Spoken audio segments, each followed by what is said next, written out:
United States is now preparing for large-scale combat operations against a near-peer adversary, and that is a huge shift from 20 years of counterinsurgency operations that we conducted in Iraq and Afghanistan. That shift takes time. It necessarily takes time. We've developed doctrinal initiatives such as multi-domain operations. The OPFOR at our combat training centers are now being realigned along Russian and Chinese models. It is a huge shift that we are undertaking, and it's important to remember that in those 20 years of counterinsurgency doctrine development, there's been an enormous technological shift. There are weapons available today and ability to use those weapons in large-scale combat operations that were virtually unimaginable on September 10th, 2001. So the United States is realigning to prepare for this kind of conflict, but it is a huge shift in terms of doctrine, in terms of mindset, and also in terms of technology.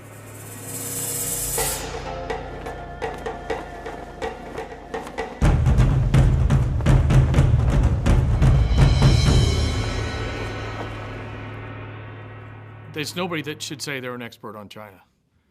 All of us get it wrong. All of us have gotten it wrong. China is unbelievably complex and has changed significantly over time. It's important, if you really want to understand the Chinese military, to understand a little bit about their history. China perceives that historically they've been a great and powerful nation, one of the, if not the most powerful nations in the world. This was largely shaken by a historical period they call the Century of Humiliation, basically from the First Opium War to the rise of the current PRC. They want to return to that status, and they've had a number of ways they've captured that. Xi Jinping called it the Great Rejuvenation of the Chinese nation, and they've set 2049, the centenary of the founding of the People's Republic of China, to reach this great rejuvenation. And what they want is for the People's Republic of China to hold a preeminent global position across a whole broad spectrum of endeavors, be it military, science and technology, economic, finance, you name it. They want China to be at the pole position across these categories of success.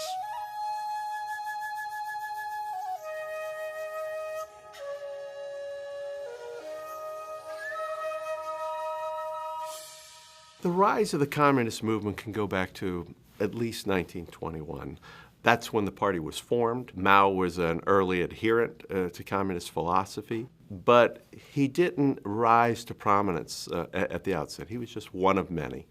It would later be more the responsibility of Red Army losses that led to Mao's elevation to the position that he eventually enjoyed. His military prowess wasn't terribly great.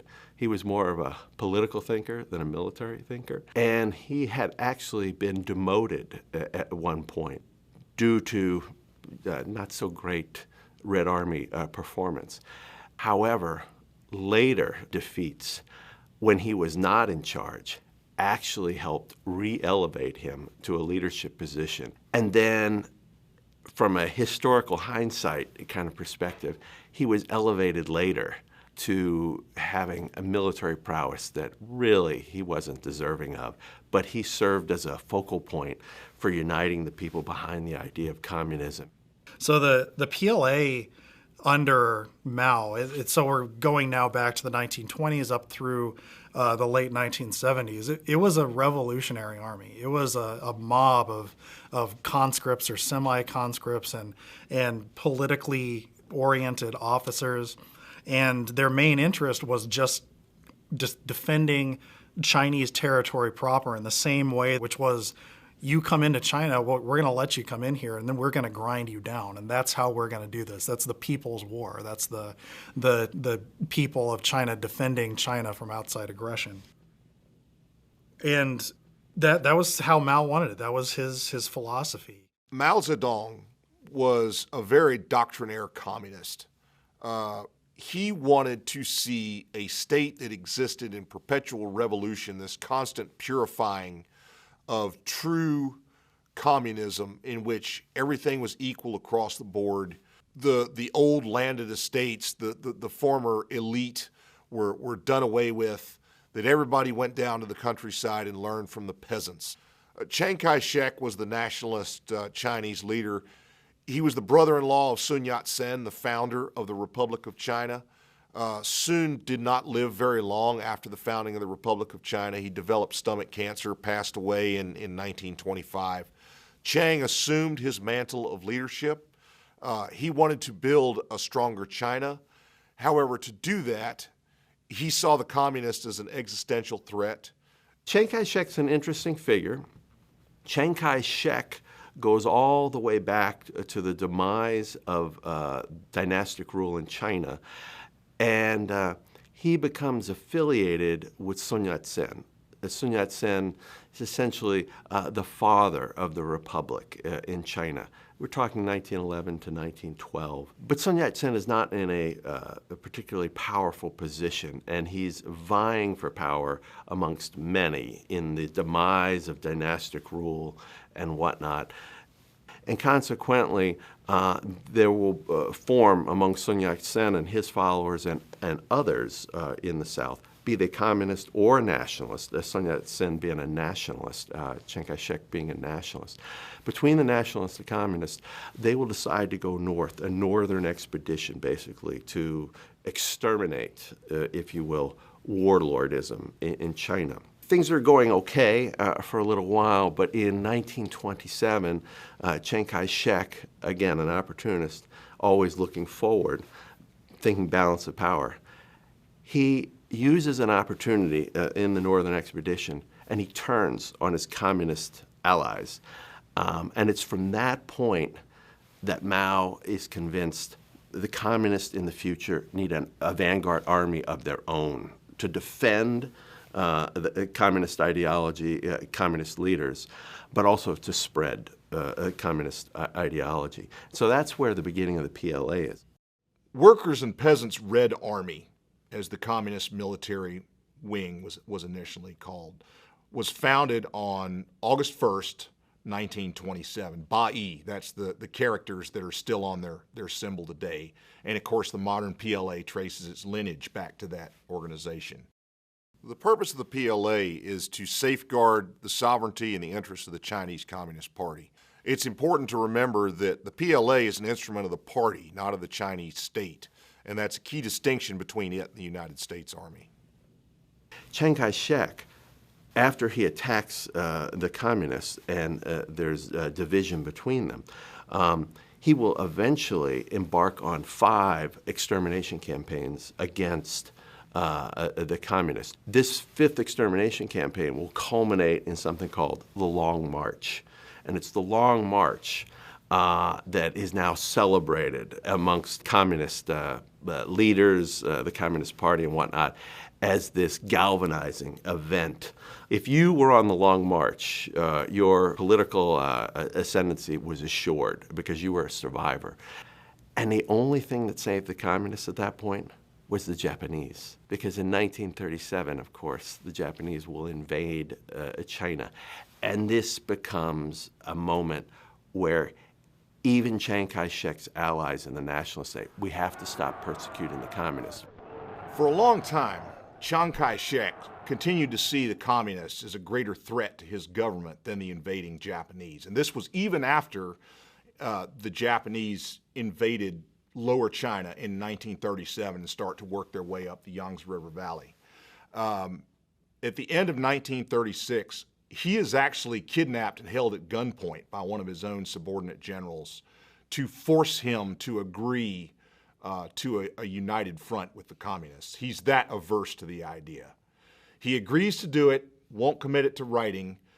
The communists agree to subordinate themselves to nationalist command and reflag themselves as the National Revolutionary Army. The Chinese at times, the communists, refuse to follow Chiang's orders from Chongqing. If they don't feel like this is something tactically and operationally beneficial to the communists, they just don't do it. They actually don't do a whole lot against the Japanese for long periods of time. But when the war terminated, You can imagine the devastation on the Chinese side. But right away, the Civil War resumes itself. And so you have this battle for ascendancy between the communists under Mao and the nationalists under Chiang Kai-shek. And what you see is a waning of the nationalist effort and a gaining of the communist effort. And of course, it culminates October 1, 1949, with the formation of the People's Republic of China. And Chiang Kai-shek is forced to retreat to Taiwan, a situation that we're still dealing with in 2022. 1979, when I get to the Defense Intelligence Agency, the Chinese had attacked into Vietnam with around 11 corps, 30-plus divisions. How many actually went into Vietnam and how many didn't is still much under debate. The casualties are still under debate. But they went down to teach their Vietnamese little brothers, in a Confucian sense, a lesson. They achieved their operational objectives that they had set out beforehand. And in 6 weeks, and then they turned around and retreated back into China. So in Vietnam, they learned that their military wasn't worth a damn. And so Deng Xiaoping said, I want to streamline the PLA. And he immediately began to make changes in the PLA in terms of how it was organized and how it trained and how it was equipped. Everything that they had back then was former Soviet stuff from the 50s. And so now they had to get ahead. So in the 80s, the United States is selling them military equipment. We sold them ANTPQ-37s. We sold them Blackhawks, the civilian S-70 Charlie version. The Navy, looked at selling them engines for frigates or destroyers, and then the Air Force had an F-A-2 program. So in the 80s, we were near allies with them because the Soviet Union was our enemy, and that put a lot of pressure on Russia or the Soviet Union, when China was coming up. So we, through the 80s and 90s, helped the Chinese economy, helped the Chinese military, and basically set them on the path that they're on today, which was a rejuvenation. So they start this era of modernization. I usually place this at about 1980, give or take, when we can mark that on the wall as when the PLA decided it's time to modernize. So as we move forward, Chinese military thinking evolves very, very quickly after 1991. And we start to see their movement from the Corps as their basic unit of operation, and they neck that down to the brigade like most of the rest of the world was doing. And this continues to evolve through the 2000s, and eventually we wind up in 2015 with what is now looking like one of the seminal moments in the history of the PLA, and that was the establishment of the PLA as a true joint force. PLA has always been organized to meet the party's goal. It is not the nation's army, it is the party's army. The Chinese Communist Party is the organizational instrument. Within that, you have the Politburo and the Standing Committee of the Politburo, and you have at the apex Xi Jinping, who took power in the 2012-2013 timeframe. Xi Jinping, in addition to being president of China, is head of the Central Military Commission. The two vice chairs of the Central Military Commission that report directly to Xi are the senior uniformed members of the People's Liberation Army. He has a much more hands-on role in terms of the focus and direction of the PLA, for example, than the President of the United States does in the U.S. military. Xi Jinping seems to be on a directed path, or is directing a path to really increase China's, I would say, global influence. He takes a much more aggressive stance with regard to Chinese territoriality claims. We begin to hear about the 9-dash line a lot. We see the beginnings of the creation of artificial islands, brutal, aggressive stance against many nations that have competing claims on islands within the South China Sea. And today, China claims roughly 85 to 90% of the South China Sea. Xi Jinping has been adamant that China will not back down on these territorial claims. And he's backed that up, not just with rhetoric, but he's massively funded the People's Liberation Army, which includes the Army, Navy, and Air Force, and missile forces. Xi Jinping is the head of the Central Military Commission. In that role, the PLA is his to command. It looks like an oligarchy, smells like an oligarchy, but it doesn't taste like an oligarchy. It's Xi Jinping. And he commands that organization and what it does and doesn't do. And I don't see anybody stopping him from doing it. So the PLA's different roles within their strategy is first to defend their sovereign territory and then do whatever they need to do internally to have stability. So the phrase great rejuvenation of the Chinese nation is tied back to Xi Jinping, but this simply is reflective of longer-term initiatives that go all the way back to Mao. Each successive Chinese ruler has had a different way of phrasing what they sought, but all of them seek this return to a great power status that China had in history, in their view, and then lost. So what does he want? He said he wants China to return to its proper place in history. And the last 200 years have been an aberration, where China has not been one of the global powers. If you go back in their history, the very name China, 中国, is the center country, and that's how they see themselves. The question is, what does that mean? Does that mean that China owns, runs, and dictates to the world? Or does China just want to have influence around the world to protect its own interests?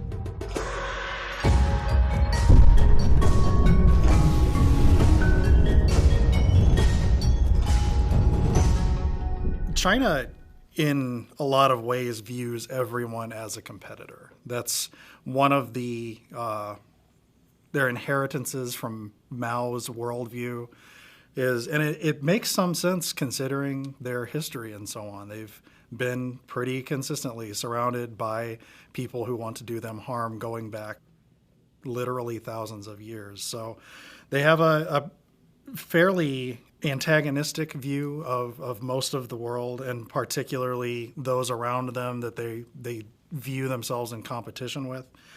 And that has influenced their military doctrine, as one might expect. The way that they built their military, they modernized their military, was through a series of phases, if you will. And the phases, they started with what they call a local war, which is just a conflict against a relatively weak regional adversary, then bump that up to a regional war, which is a regional conflict potentially against multiple adversaries, and then finally a total war, a World War II style cataclysmic event where it's two major industrial opponents fighting to the bitter end type of thing. And so the idea of competition is it's rooted in these different tiers. The PLA's roles are changing to become a more modern force.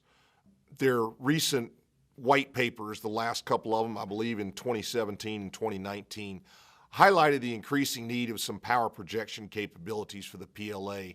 As China goes out through its Belt and Road Initiative, it will create need for security of some of its development initiatives, and they want to be able to project power as needed to defend those. Additionally, they are increasingly building joint structures into their organizations. One of the key changes in the 2016 reforms was to take the 7 military regions and turn them into 5 what they call combat theaters. A couple of these are actually commanded by naval officers, which is a first in PLA military history.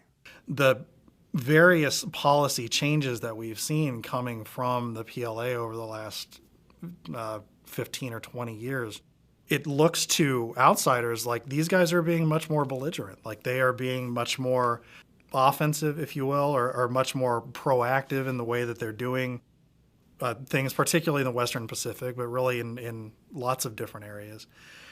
And the Chinese argument is, hey, this is all part of active defense. We are building strategic depth, and that strategic depth is necessary to defend our territory from increasingly capable opponents. So they tend to modify what they deem acceptable under the active defense concept, sort of based on what they're doing at the time. Maybe active defense now is we need to build some air bases and missile bases out in the near seas. One key tenet of active defense is to stop adversary force buildups on its border. China has invested great time and effort into developing what we call anti-access area denial weapon systems to preclude the ability of a force buildup on its periphery. China perceives that it's encircled.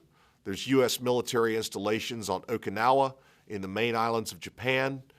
We previously had a fairly substantial presence in the Philippines.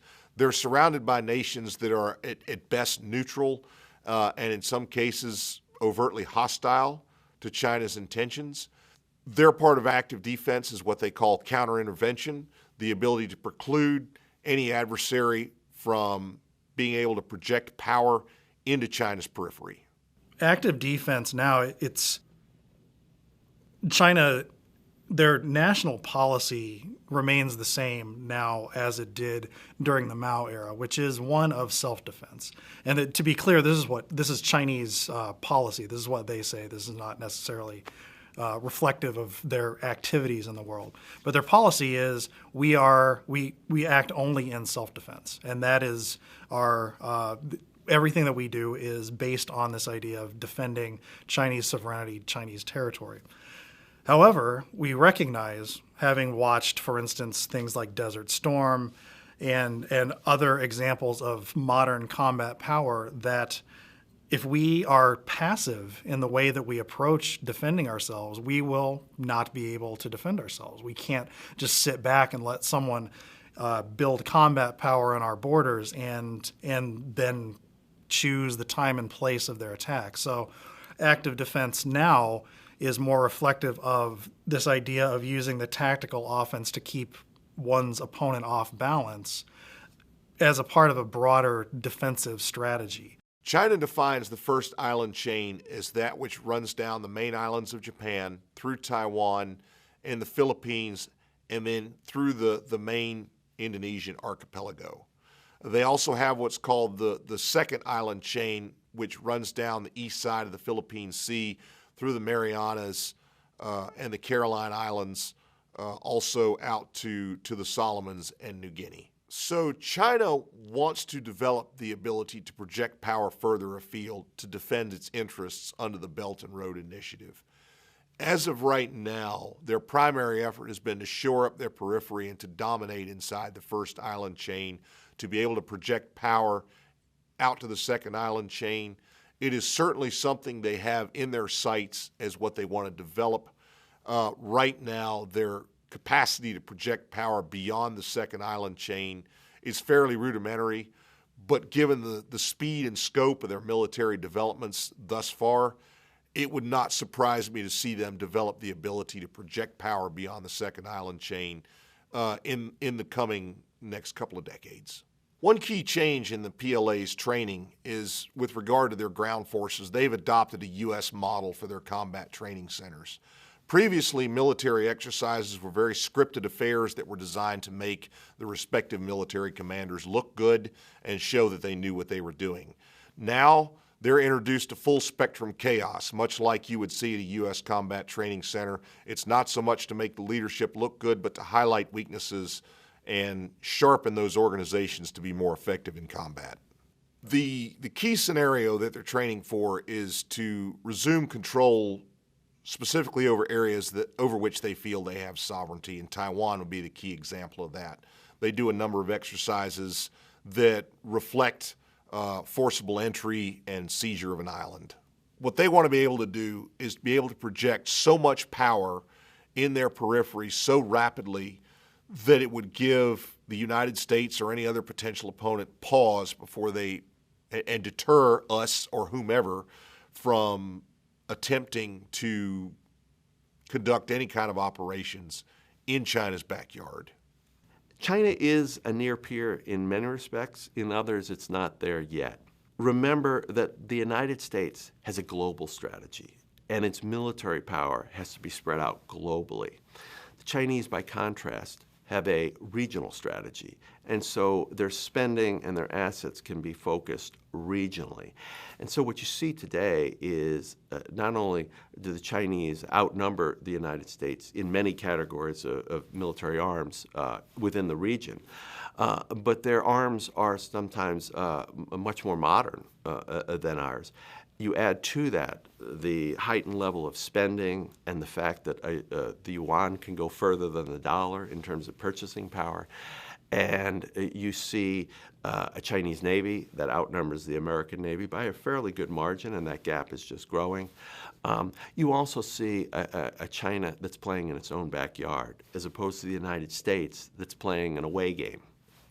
It's been playing an away game for the last 75 years. We're expeditionary force, and so we rely on bases and ports of our allies and potentially coalition partners, whereas this is China's backyard, so it can operate from its home turf. So active defense is a concept that the PRC holds that it is strategically defensive, but it can be operationally and tactically offensive.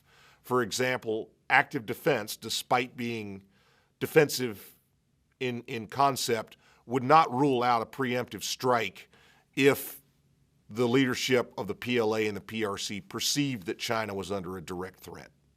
So where the Chinese are at now, if you picture it as kind of a graph of technology, of capability, they're starting to reach the cutting edge in a lot of ways. So that line where it was going up very quickly for a long time, it's starting to level off now because they're no longer able to do things like steal technologies from other countries because the technology doesn't exist anywhere yet. So effects like that, the rapidity of their development is starting to slow down. But at the same time, they're starting to reach peer status on a lot of different systems. So some of the highest profile systems, the things that they've invested the most resources in, ground-based air defense, particularly long-range surface-to-air missiles. They have built one of the world's best IADs. And they are continuously extending that out from where it was initially once just based strictly deep within China. Now it's hundreds of kilometers out into the near seas thanks to the range of their systems and to the establishment of increasingly forward bases. The naval expansion has been one of the largest in human history. They've built surface combatants that appear to be as modern as any on the planet. They have actively scanned radars and very effective long-range missiles, very capable anti-submarine systems. And they've built this huge number of surface combatants. It seems like almost, not quite instantaneously, but very, very quickly, a huge shipbuilding program that churned out these increasingly capable surface combatants. And of course, the centerpiece of this is the aircraft carrier. They have been investing huge resources in building a carrier capability with not just with the idea of influencing operations in the Western Pacific, but potentially being able to deploy a carrier group anywhere in the world and be able to project that power, be able to back an expeditionary force with serious modern air power anywhere in the world.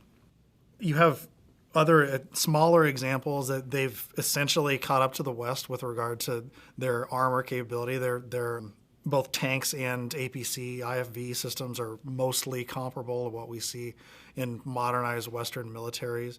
And the last thing I'll talk about is their missile technology. And there's several different forms of missile technology that are of interest. And one of my favorite examples of where they've reached parity or maybe even surpassed their Western counterparts is in air-to-air missiles. And that kind of makes sense. You know, that things that the Chinese have done well historically, rocket motors and small electronics, that's an air-to-air missile. And so they had a kind of an advantage going into that contest, building newer and better air-to-air missiles. And they built some what appear on paper to be superb long-range air-to-air platforms. And the intent there is to be able to stand off against air forces that may be more capable, but now we've extended that range. We've removed that freedom of action, and we've made it more difficult for you to operate just by virtue of the fact that we have such dangerous missiles that we can sling at you. Of course, their ballistic missiles have been a flagship program for a long time, and that's not really any secret.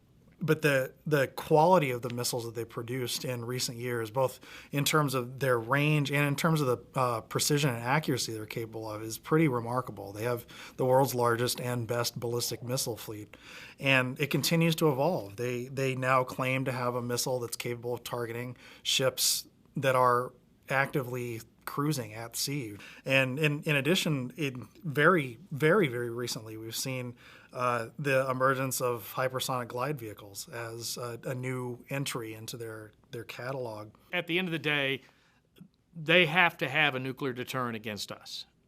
And the one that they had was probably inadequate. So that is a growing part of the force. And it's to deter us.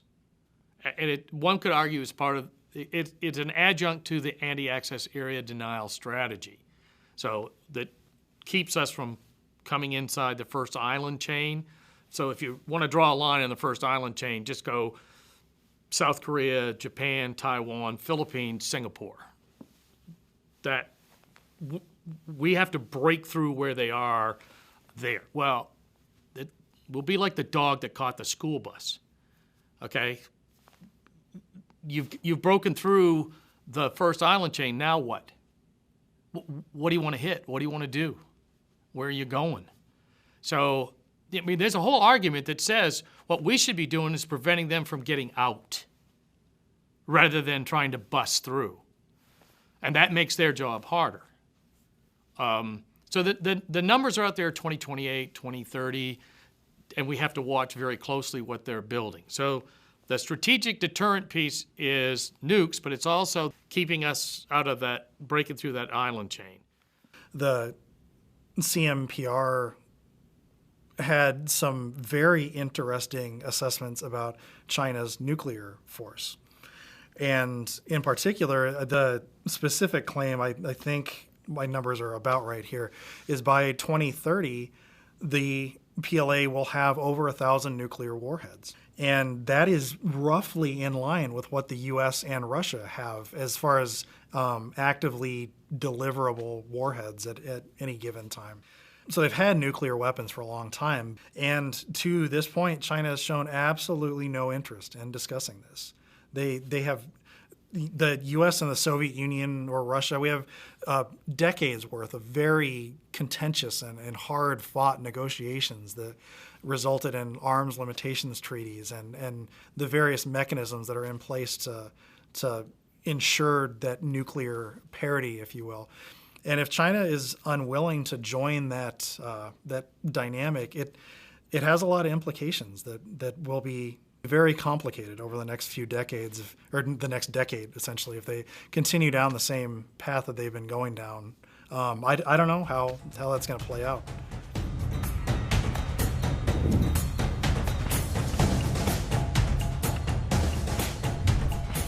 America is behind the power curve with regard to learning about China. It needs to get smart about China yesterday.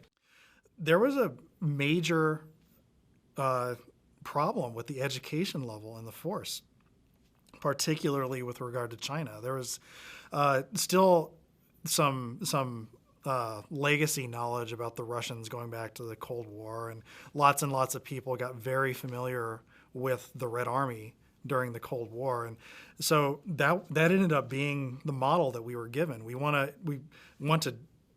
to create a body of knowledge in the force today that is just as good as it was back during the Cold War. So the new ATP will be infinitely useful for familiarizing the U.S. Army with Chinese tactics. It's important to remember that when we last looked at large-scale combat operations, that was in the 1990s, the outgrowth of the Cold War. The mindset of the adversary that we prepared against was predominantly Russian in scope, in structure, in mindset. And the Chinese think differently, they operate differently than do the Russians. And it's important to begin that process of familiarizing the U.S. Army with the People's Liberation Army, how it operates, how it thinks, from where does it draw its doctrine, because they're a completely different animal than the Russians. The ATP, I hope, is something that is accessible.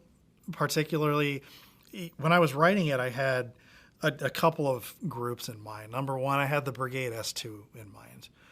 And so this is lieutenant or captain, junior officer who they are responsible for replicating the threat in anything that brigade or battalion or whoever, any exercise, any training event that they're doing. They're the ones replicating the threat. And hopefully they are able to read this and replicate a Chinese tactical level echelon with a lot of accuracy, with a lot of confidence. Tactical systems warfare principles make an interesting comparison with U.S. Mission Command. What the PLA tries to do in combat is to break down your network. They want to take out your communications. They want to take out vulnerable nodes so that enemy combat forces, from the PLA's perspective, are out there by themselves, isolated, cut off, unable to communicate, unable to receive logistical resupply, and see no point in further continued action. And in that, the PLA has two main tenets. They want to build and maintain their own system and network of warfighting functions, and they want to attack and reduce vulnerable nodes in the enemy's warfighting system. It's not necessarily focused on attriting the enemy's combat power as it is breaking down the enemy's network and rendering the enemy unable to believe that they have a chance for victory. We don't know China and Russia today just as well as we knew the Soviet Union back in the 1980s. And that's really what the ATP turned into. As much as it's a model of how to build an OPFOR, it's also intended to educate the force on what's going on with China and how to adequately replicate everything about China, not just tactics, but the strategy, the mindset, the doctrine, and concepts and all of that stuff. So that's really what the ATP turned into over the period of its development. So in 2016, Xi Jinping completely reformed the PLA. The structure that it had had, built on a Soviet model for 70 years previously, was changed. And they introduced the concept of the Combined Arms Brigade and the Combined Arms Battalion. And both of these were fairly new organizations. They did have these brigades and battalions before, but they were single function, single branch. And they introduced the idea of combined arms at a much lower echelon than they had before. And they completely did away with the division as a combat echelon. They still have a few in ceremonial-based units. But the Combined Arms Brigade, for the first time, introduced maneuver, fires, engineers, chemical defense, all into one organization at one echelon. And they made the brigade level immediately underneath what they call a group army, which is their equivalent of a U.S. Corps. These organizations, compared to a U.S. brigade combat team, are slightly larger because they tend to have 4 to 5 maneuver battalions instead of 3. But those individual battalions are a little bit smaller in terms of their composition. Interestingly, under the old system, battalions didn't have staffs. You had a commander, the commander had a commissar, and there was usually, they call it a master sergeant, but analogous to our sergeant major. Now you've got these embryonic battalion staffs at these combined arms battalions because now you push combined arms down to the battalion level. And 3 people is not nearly enough to manage an organization where you have maneuver, you have fires, you have air defense, engineers, all under the same 05 level organization. So they're remodeling themselves to look like us. And I think that's important for the officers attending CGSC to understand that they see us as the model to which they want to aspire.